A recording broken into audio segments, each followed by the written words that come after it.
గమ్యం ఒక్కటే, ఇంజనీరింగ్ నుంచి యానిమేషన్ వరకు ఎన్నో కోర్సులతో అత్యుత్తమ విద్యను అందిస్తోంది KLH యూనివర్సిటీ.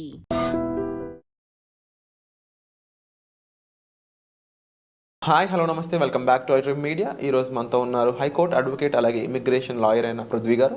ముఖ్యంగా అమెరికాలో లేటెస్ట్ అప్డేట్, డిపెండెంట్ వీసా మీద ఉన్న వాళ్ళని బయటికి గెంటే యోచన అని చెప్పేసి ఒక అప్డేట్ అయితే వచ్చింది. దీని గురించి అడిగి తెలుసుకుందాం.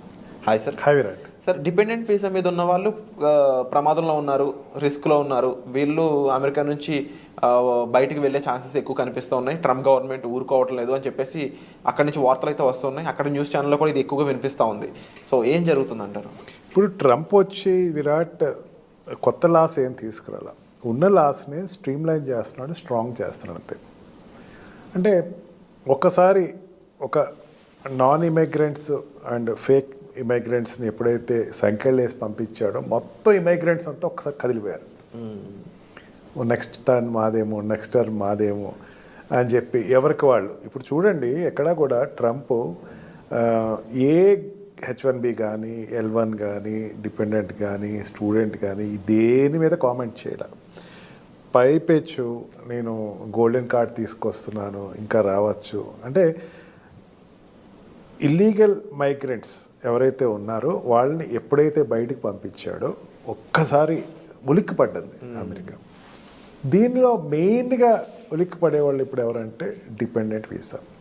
మనకి డిపెండెంట్ వీసా అంటే ఎవరు వస్తారు? ఆల్రెడీ H1B వీసా మీద ఉండి, లేకపోతే గ్రీన్ కార్డ్ మీద అక్కడ ఉండి, వాళ్ళు parents and spouse and also sister and also children, వీళ్ళు కనుక అమెరికాకు వస్తే కనుక వాళ్ళని డిపెండెంట్ వీసాలో తీసుకెళ్తారు.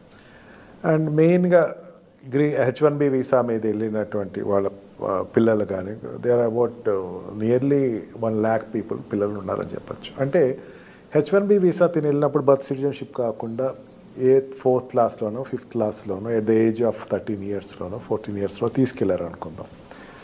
అక్కడి నుంచి 5 years 18+, లేకపోతే ఈ 14కి వెళ్ళాడు, 14కి వెళ్తే 21కి వచ్చేస్తున్నాడు. 21కి వస్తే అతను గ్రీన్ కార్డ్ రాలా, ఫాదర్కి గ్రీన్ కార్డ్ రాలా, అదే మదర్ గ్రీన్ కార్డ్ రాలా.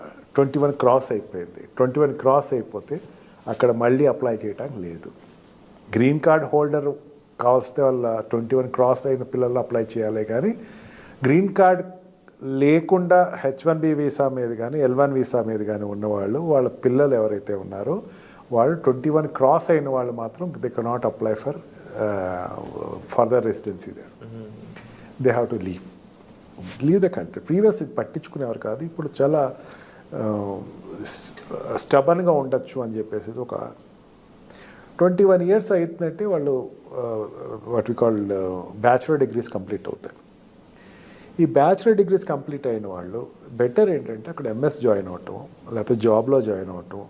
అది చేస్తే కనుక ఆటోమేటిక్గా వాళ్ళు they can exist there and they can start with their for parents. మనకి ఇండియాలో చెప్తే అది కొంత విచిత్రంగా ఉంటుంది. 21 ఏళ్ళు, అదేంటి మా అబ్బాయి 30 ఏళ్ళ వరకు ఇంట్లోనే ఉన్నాడు కదా, లేకపోతే 25 ఏళ్ళ వరకు నా దగ్గరే ఉన్నాడు కదా, జాబ్ లేకపోయినా I gave bread and butter కదా అని చెప్పేసి ఉంటుంది. బట్ అక్కడ ఉండేటువంటి పిల్లలు చూసి మన పిల్లలు కూడా 21 years అయిన తర్వాత ఫ్రీడమ్ కావాలి అని చెప్పేసి అనుకునే వాళ్ళకి ఇప్పుడు Indian system is the best system. నాకు అక్కడ సెక్యూరిటీ ఉంది, కనీసం ఇక్కడ లేదు, ఇక్కడ కూడా ఉంటే బాగుండు అండ్ ఇండియా ఈజ్ గ్రేట్ అనే పరిస్థితికి వచ్చేసారు. 21 క్రాస్ చేసిన వాళ్ళు they have to do MS or they have to take any job. ఈ రెండు కాకుండా మాత్రం అక్కడ కంటిన్యూ అవ్వడానికి లేదు. Okay, they have to leave the country. ఎక్కడికి వెళ్తారు? వాళ్ళకి సంబంధించిన వాళ్ళు వర్క్ చేస్తున్నా వాళ్ళకి ఇది ఉన్నా సరే గ్రీన్ కార్డ్ రాలా, గ్రీన్ కార్డ్ రాలా. L1కి కానీ H1Bకి కానీ గ్రీన్ కార్డ్ రాలా. H4కి ఎక్కడి నుంచి వస్తుంది? అవును, మైనర్ అక్కడ చట్టం చేసేటప్పుడు స్పౌస్కి పట్టించుకోదు, spouse will be considered. But ఎన్నాళ్ళు ఆ గ్రీన్ కార్డ్ రావడం ఇంకా ఇప్పుడు జనరల్గా 100 years పైన పడుతుంది అన్నట్టు మాటలు వస్తున్నాయి సిటిజన్షిప్ రావడానికి. ఇంకా వీళ్ళందరూ పరిస్థితి ఇంతే అంటారా? అందరూ జాగ్రత్త పడాల్సిందేనా? అందరూ అంతే. H1B నుంచి గ్రీన్ కార్డ్ రాని వాళ్ళందరూ, వాళ్ళ పిల్లలు ఎవరైతే ఉన్నారో 21 క్రాస్ చేసిన వాళ్ళందరూ they have to take alternative remedies like getting job, అయితే MS జాయిన్ అవటం, అక్కడ జాయిన్ అయితే ఎడ్యుకేషన్ చేయటం తప్ప ఇంకో ఆప్షన్ లేదు, ఆపర్చునిటీ లేదు. అన్లెస్ అన్నట్టు వీళ్ళ గురించి అలా రెగ్యులేషన్ వస్తే తప్ప.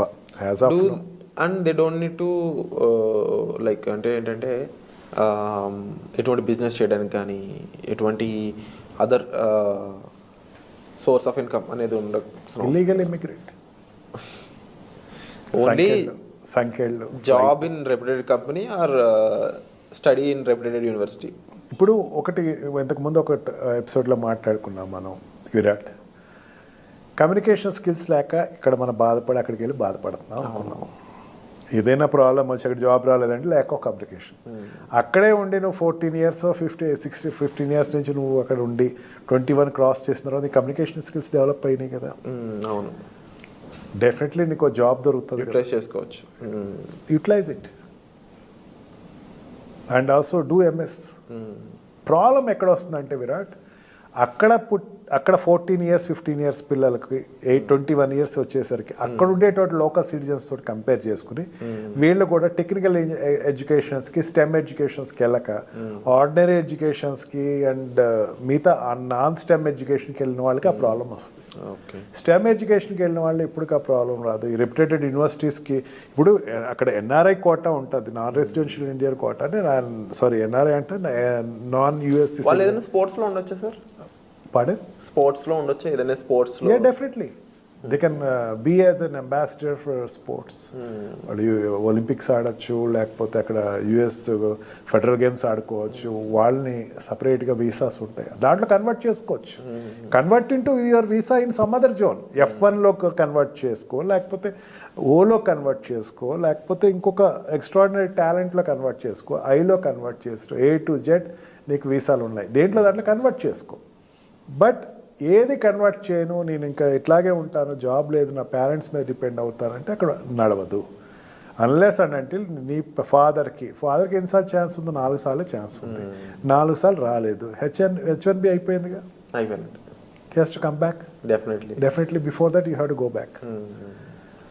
సో బహుశా ఇది హై టైం అని చెప్పొచ్చు. చాలా. అండ్ తప్పకుండా రైట్ డెసిషన్ అయితే మీరు తీసుకోవాల్సిన అవసరం ఉంది, లేకపోతే అన్నెసరీగా శిక్షలు అనుభవించాల్సిన అవసరం వచ్చే విధంగా కూడా వాళ్ళు ఇంటెన్షన్స్ అయితే కనిపిస్తున్నాయి అమెరికన్ గవర్నమెంట్వి. సో దీనికి సంబంధించి మీరు రిస్క్లో ఉన్నట్లయితే మీ ఇమీడియట్ హెల్ప్ అండ్ సజెషన్స్ కోసం మీరు డైరెక్ట్గా సార్ని కాల్ చేసి మాట్లాడవచ్చు. అమెరికా నుంచి చూస్తున్న ఆడియన్స్ అయి ఉండొచ్చు, H1s మీద ఎవరైతే అక్కడ వర్క్ చేస్తున్నారో మీ ఫ్రెండ్స్ ఫ్యామిలీ మెంబర్స్ ఎవరైనా అయి ఉండొచ్చు. ఒక మంచి సజెషన్ అండ్ రైట్ గైడెన్స్ కోసం మీరు సార్తో సంప్రదించండి. మరీ ముఖ్యంగా మన పృథ్వీ గారి నుంచి ఎటువంటి ఎపిసోడ్స్ మీరు ఎక్స్పెక్ట్ చేస్తున్నారు, ఎటువంటి విషయాలు తెలుసుకోవాలనుకుంటున్నారు అనేవి మీరు కామెంట్ సెక్షన్లో మెన్షన్ చేసినట్లయితే వాటిని సాల్వ్ చేస్తూ అలాంటి ఎపిసోడ్స్ మీ ముందుకు తీసుకొచ్చే ప్రయత్నం అయితే మేము చేస్తాం. సో వచ్చే ఎపిసోడ్లో మళ్ళీ కలుద్దాం. Thank you so much.